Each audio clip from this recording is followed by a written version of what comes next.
নতুন লঞ্চ হওয়া Vivo Y11 5G look আরো প্রিমিয়াম করতে আজ আমরা লাগাতে যাচ্ছি ফুল ট্রান্সপারেন্ট মেমব্রেন লাগানোর পরে মোবাইলটা কেমন দেখায়, কোন বাবল থাকে কি, আর পুরো প্রসেসটা কেমন, ভিডিওটা শেষ পর্যন্ত দেখুন, কারণ শেষে আপনাদের দেখাবো অসাধারণ ফাইনাল লুক। আমি মনসুর এন্টারপ্রাইজে সবাইকে স্বাগতম।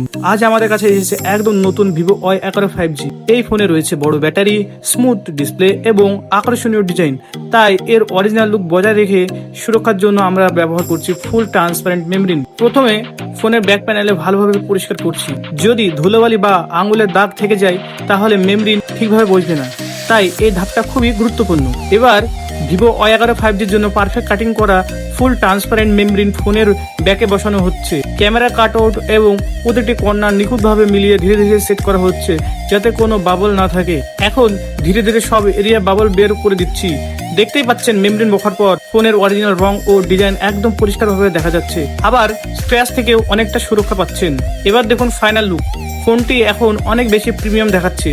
ফুল ট্রান্সপারেন্ট হওয়ার কারণে অরিজিনাল ডিজাইন একদম আগের মতো রয়েছে, কিন্তু সুরক্ষা যোগ হয়েছে আরো বেশি। ভিডিওটা যদি ভালো লেগে থাকে তাহলে অবশ্যই লাইক করুন, কমেন্ট করে জানান কেমন লাগলো। আর এমন আরো mobile customize membrane, back sticker ও মোবাইল রিভিউ দেখতে মনসুর এন্টারপ্রাইজ চ্যানেলটিকে সাবস্ক্রাইব করে পাশে থাকা বেল আইকনটি অন করে রাখুন। ধন্যবাদ, আবার দেখা হবে নতুন একটি ভিডিওতে।